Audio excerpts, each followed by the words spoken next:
નમસ્કાર મિત્રો, આજે આપણે એક એવા ચરિત્રની વાત કરવી છે કે જેમનું સમગ્ર જીવન મર્યાદા, નીતિ અને કર્તવ્યથી ભરેલું છે. આ એવું ચરિત્ર છે કે જે હજારો વર્ષો થયા છતાં આજ દિન સુધી લોકોના હૃદયમાં બિરાજમાન છે. આપણે આજે વાત કરીશું ભગવાન શ્રી રામની, કે જે માણસ બનીને આ પૃથ્વી લોકમાં જન્મ લીધો અને માણસનું જીવન કેવી રીતે જીવવું એ આપણને શીખવીને ગયા. જીવનમાં સમસ્યાઓ તો આવવાની જ, પણ એ સમસ્યાઓ સાથે માણસે કેવી રીતે રહેવું એ રામ આપણને શીખવે છે.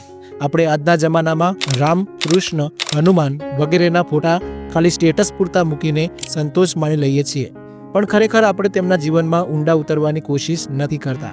તેમના જીવનમાં જે ગુણો છે તે આત્મસાત કરવાની કોશિશ નથી કરતા.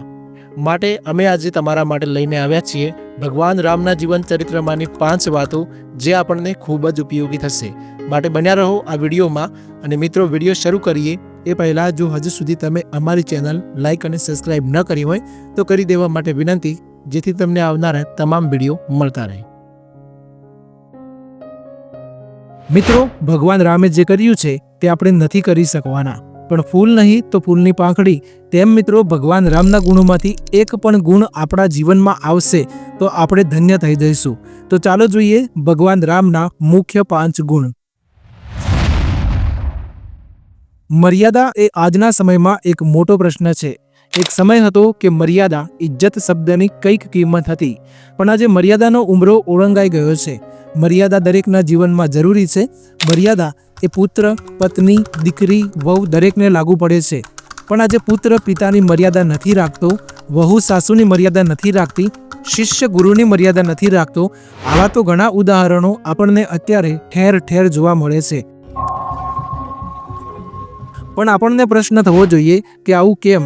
કારણ કે આપણે રામાયણ, મહાભારત જેવા ગ્રંથોને ભૂલ્યા છીએ. ભગવાન રામ મર્યાદા પુરુષોત્તમ કહેવાય છે. કેમ? કારણ કે તેમના જીવનમાં તેમણે દરેક ક્ષેત્રમાં મર્યાદાનું પાલન કર્યું છે. જ્યારે રામને વનમાં જવાનો પ્રસંગ આવે છે ત્યારે તે હસતા મુખે પિતાની આજ્ઞાનો સ્વીકાર કરી લે છે. રામ જ્યારે રાજા બને છે ત્યારે તેમના જીવનમાં ક્યાંય રાજા બનવાનો અહંકાર નથી દેખાતો. પોતાનું જીવન મર્યાદામાં રહીને વિતાવે છે. આજના સમયમાં લોકો જ્યારે મર્યાદા ભૂલ્યા છે ત્યારે એટલું જ કહીશ કે મર્યાદા વગરનો ધર્મ અધૂરો છે, મર્યાદા વગરનો પ્રેમ અસ્થિર છે અને મર્યાદા વગરની સત્તા રાક્ષસી છે. માટે રામના જીવનમાંથી મર્યાદા તો શીખવી જ જોઈએ.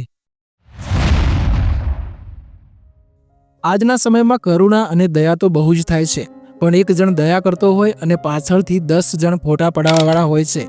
પણ રામ આવા ન હતા. તે લોકોને નિસ્વાર્થ પ્રેમ કરતા હતા અને રામ સર્વભૂતો પ્રતિ કરુણાળુ હતા. વર્ષોથી પ્રતીક્ષા કરતી સબરીને જ્યારે રામ મળવા જાય છે ત્યારે સબરીના ચાખેલા બોર ચાખે છે, જે દર્શાવે છે કે રામનો કોઈના પ્રત્યે પણ કોઈ ભેદભાવ ન હતો.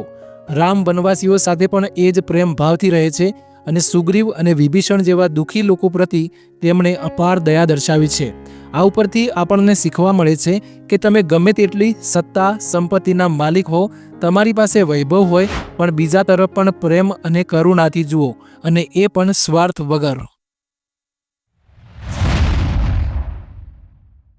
આજના સમયમાં વીરતા અને ધૈર્ય જેવા ગુણો ભાગ્યે જ જોવા મળશે.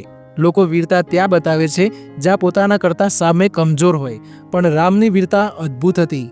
રામને ખબર છે કે મારી સામે શક્તિશાળી રાવણ છે, પણ તેમને ધૈર્યથી તેમજ વીરતાથી આ રાક્ષસોનો સામનો કર્યો અને લક્ષ્મણ તેમજ હનુમાન સાથે મળી તેમને ધર્મની રક્ષા કરી. આ ઉપરથી તમને શીખવા મળશે કે જીવનમાં ગમે તેવી પરિસ્થિતિ આવે પણ તેમનો સામનો કરવા માટે ધીરજ રાખો અને યોગ્ય સમયની રાહ જુઓ, કારણ કે ઉતાવળમાં લીધેલો નિર્ણય ક્યારે પણ સફળ નીવડતો નથી.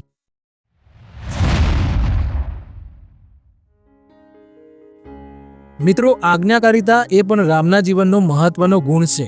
પિતા દશરથના વચનનું પાલન કરતા રામે 14 વર્ષનો વનવાસ સહજ સ્વીકાર્યો.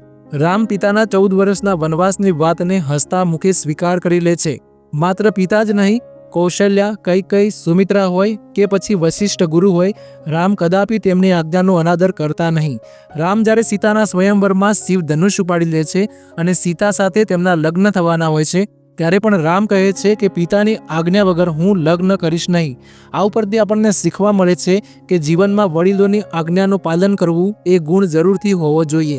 પણ આજે ઘણા એવા યુવાનો કે બાળકો હોય છે કે જે તેમના માતા પિતા અને ગુરુજનોની આજ્ઞાનું પાલન કરતા નથી હોતા, જેથી પાછળથી તેમને પસ્તાવાનો વારો આવે છે.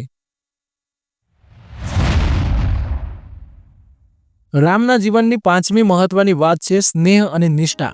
રામનો તેમના ભાઈઓ પર અપાર પ્રેમ હતો. તે ભરત, લક્ષ્મણ વગેરેને પારકા માનતા જ નહીં, પોતાના જ માનતા.